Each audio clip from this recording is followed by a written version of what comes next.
Hi ಎಲ್ಲರಿಗೂ ನನ್ನ ಅಡುಗೆಗಳು ನಿಮಗೆ ಇಷ್ಟ ಆದರೆ ಲೈಕ್ ಶೇರ್ ಸಬ್ಸ್ಕ್ರೈಬ್ ಮಾಡೋದನ್ನು ಮರಿಬೇಡಿ.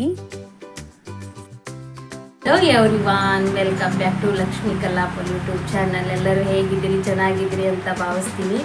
ನಮ್ಮ ಮನೆಯಲ್ಲಿ ಬಂಗಡೆ ಫಿಶ್ ಫ್ರೈ ಯಾವ ರೀತಿ ಮಾಡೋದು ಅಂತ ಈ ವಿಡಿಯೋದಲ್ಲಿ ತೋರಿಸ್ತಾ ಇದ್ದೀನಿ. ಬನ್ನಿ ನೋಡೋಣ ಯಾವ ರೀತಿ ಬರುತ್ತೆ. ಬಂಗಡೆ ಫ್ರೈಗೆ ಏನೇನು ಸಾಮಗ್ರಿಗಳನ್ನು ತಗೊಂಡಿದ್ದೀನಿ ಅಂತ ನೋಡೋಣ ಬನ್ನಿ. ಮೊದಲಿಗೆ ಹುಣಸೆಹಣ್ಣು, ಅರಿಶಿನ ಪುಡಿ, ಖಾರದ ಪುಡಿ, ಉಪ್ಪು, ಶುಂಠಿ ಬೆಳ್ಳುಳ್ಳಿ ಪೇಸ್ಟ್, ಕಾರ್ನ್ಫ್ಲೋರ್, ಉಪ್ಪು ಇಷ್ಟನ್ನು ತಗೊಂಡಿದ್ದೀನಿ. ಎಲ್ಲವನ್ನು ಒಂದು ಪ್ಲೇಟಿಗೆ ನಾನು ಹಾಕ್ಕೊಳ್ತಾ ಇದ್ದೀನಿ.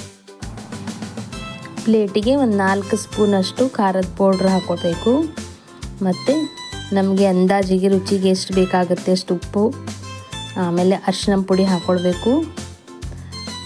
ನೋಡಿ, ಇಲ್ಲಿ ಕಾರ್ನ್ಫ್ಲೋರ್ ಕೂಡ ಸೇರಿಸ್ಕೊಳ್ತಾ ಇದ್ದೀನಿ.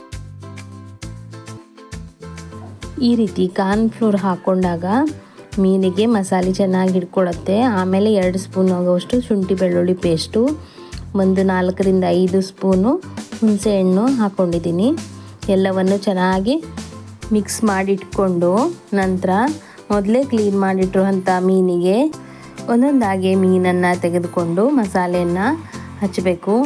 ಎಲ್ಲ ಮೀನಿಗೂ ಮಸಾಲೆ ಹಚ್ಚಿ ನಾವು ಅರ್ಧದಿಂದ 1 ಗಂಟೆವರೆಗೂ ಅದನ್ನು ಇಡಬೇಕು. ಆವಾಗ ಮೀನಿಗೆ ಸರಿಯಾಗಿ ಉಪ್ಪು, ಖಾರ, ಮಸಾಲೆ ಎಲ್ಲ ಚೆನ್ನಾಗಿ ಹಿಡಿಯುತ್ತೆ. ಆಮೇಲೆ ನೋಡಿ, ರವೆಯಲ್ಲಿ ನಾವು ಈ ರೀತಿ ಅದ್ದಿ ಫ್ರೈಯನ್ನು ಮಾಡ್ಕೋಬಹುದು. ಆಗಿರೋ ಮೀನು ಫ್ರೈ ರೆಡಿ ಆಗ್ತಾ ಇದೆ. ಇದೇ ರೀತಿ ಬೇರೆ ಎಲ್ಲ ಮೀನುಗಳಿಗೂ ಇದೇ ರೀತಿ ಮಸಾಲೆಯನ್ನು ಹಾಕಿ ನಾವು ಮೀನು ಫ್ರೈ ಮಾಡ್ಬೋದು.